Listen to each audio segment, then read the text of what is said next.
Right now, as you watch this, somewhere in America, a lawyer is being told his services are no longer needed. A financial analyst is staring at a termination letter.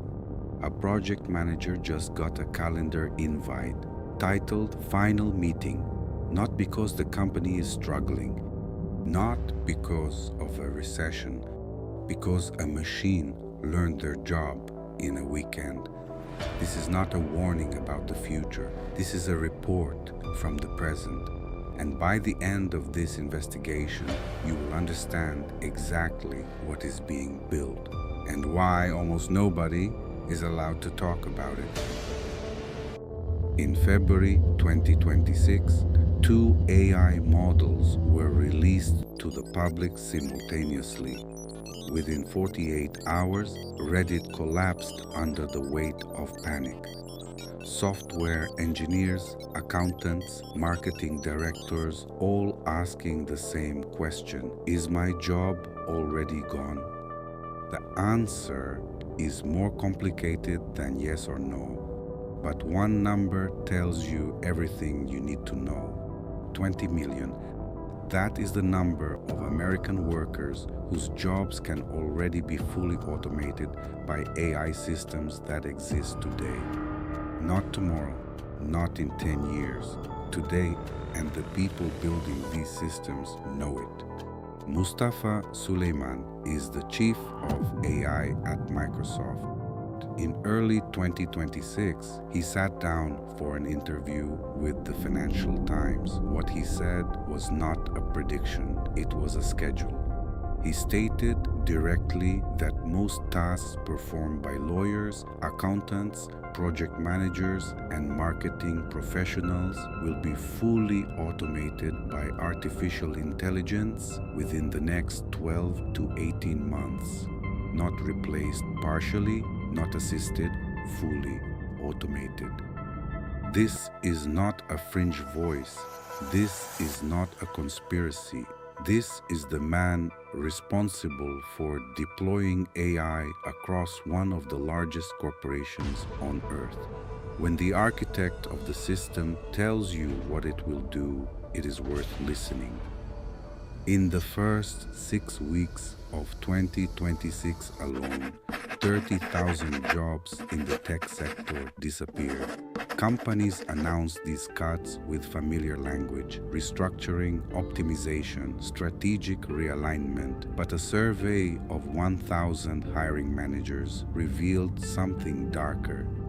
59% of them admitted that they deliberately emphasize AI in their layoff announcements because it, quote, plays better with stakeholders than admitting they simply want to cut costs. So the machine is being used twice. First, to do the work. Second, to take the blame. And the workers caught in between are left with neither a job nor an honest explanation. But the deception runs even deeper than that, because some of those same workers are now being hired back not to do their original jobs, to train the AI that replaced them. Researchers at MIT ran the calculations. They mapped every job category in the United States against the current capabilities of existing AI systems. The result was not a projection, it was an inventory. 20 million American workers performing tasks that AI can already execute faster, cheaper, without breaks, without complaints. That number represents 11.7% of the entire United States labor force.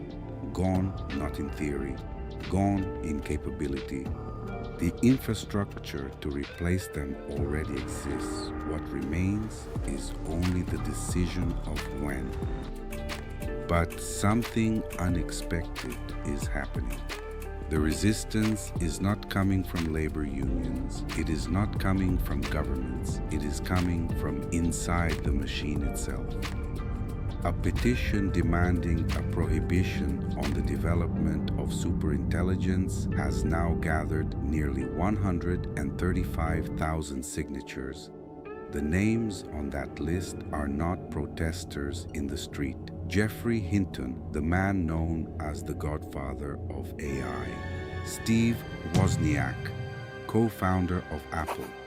Prince Harry, Duke of Sussex, former national security advisors, Nobel Prize economists, people who built this technology are now signing documents asking the world to slow it down. The statement reads, "The future of AI should serve humanity, not replace it." When the architects of the system begin to fear the system, the question is no longer whether this is dangerous. The question is how much time is left. So, where does that leave you? If you are watching this, you are already in the system. Your data has been processed, your patterns have been mapped. Somewhere in a server room you will never visit, a model has already made certain calculations about your professional value. This is not paranoia. This is the documented reality of 2026.